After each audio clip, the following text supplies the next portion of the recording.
वहीं रामगोपाल यादव ने सभा को संबोधित करते हुए कहा कि बीजेपी की सरकार 3 तिक्रम करके समाजवादी पार्टी को हराने की साजिश करेगी। चुनाव में बीजेपी उम्मीदवार पर हमला करने की खबरें भी चलेंगी। आप लोग 5 तारीख तक किसी के हाथ मत आना, उसके बाद कुछ नहीं होगा। मुकदमा हो जाए तो घबराना नहीं, जो बाहर हैं उन्हें अपना चुनाव समझकर बुला लेना। 90% वोट डाल देना, कोई नहीं जीत पाएगा। लोगों को समझाएं, डिम्पल के जीतने से किसी को कोई नुकसान नहीं है। बीजेपी प्रदेश की पूरी तरह से बर्बाद कर दिया है, एक भी नौकरी नहीं दी, लाखों बेरोजगार भटक रहे हैं।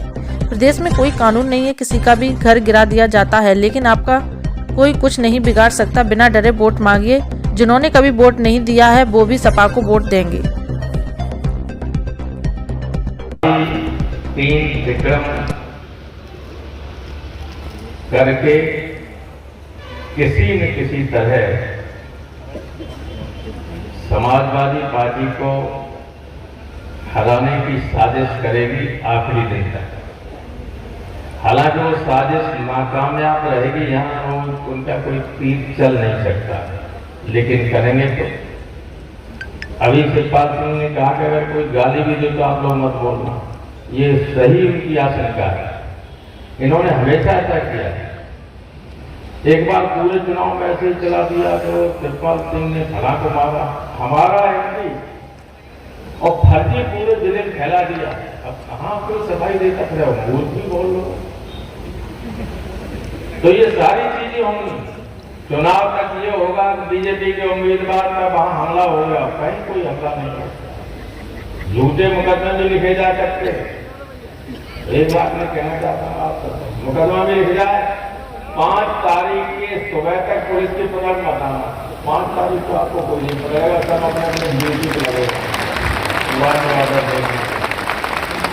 क्यों मैंने विजय शंकर पांडे से कहा, सारी नौकरियां छीन ली, जो नौकरियां में लोग हैं वे भी हटाए जा रहे हैं। महंगाई चरम सीमा पर, बेरोजगारी चरम सीमा पर, नए लड़के बेरोजगार आत्महत्या करने को विवश हैं। कोर्ट के आदेश के बाद भी टीचर्स अपॉइंट नहीं किए जा रहे, मारे घूम रहे हैं। लाखों वैकेंसियां हैं, कोई वैकेंसी पर किसी पर कोई नियुक्ति नहीं हो रही। तो जब प्रदेश को पूरी तरह से बर्बाद करने पर आमादा है ये सरकार, और इसके ऊपर बहुत ही जालिम सरकार है। कहीं गैंगस्टर एक्ट में या किसी एक्ट में, किसी धारा में, ये सारे लोग जानकार हैं, बैठे हुए, पुलिस के लोग भी खड़े हुए, सब जानते हैं। अगर 302 का कोई मुलजिम है तो कौन सा कानून कहता है कि उसके घर को गिरा दिया जाए? कहीं है कानून? मैंने सुप्रीम कोर्ट के एक जज से पूछा है ये कार्यक्रम कि कहीं आपकी कानून की किताब में ये है कि अगर कोई व्यक्ति 302 का मुलजिम हो गया तो उसका घर गिरा दिया जाए? बोले कहीं नहीं। बोले 2 सजाएं कैसे दी जा सकते? अगर दोषी पाया जाएगा तो न्यायालय उसको सजा देगा, फांसी होगी, आजीवन कारावास होगा। लेकिन ये कर नहीं होता कि साहब का मकान तोड़ दिया जाए, उसकी संपत्ति को बर्बाद कर दिया जाए, ये सब होगा।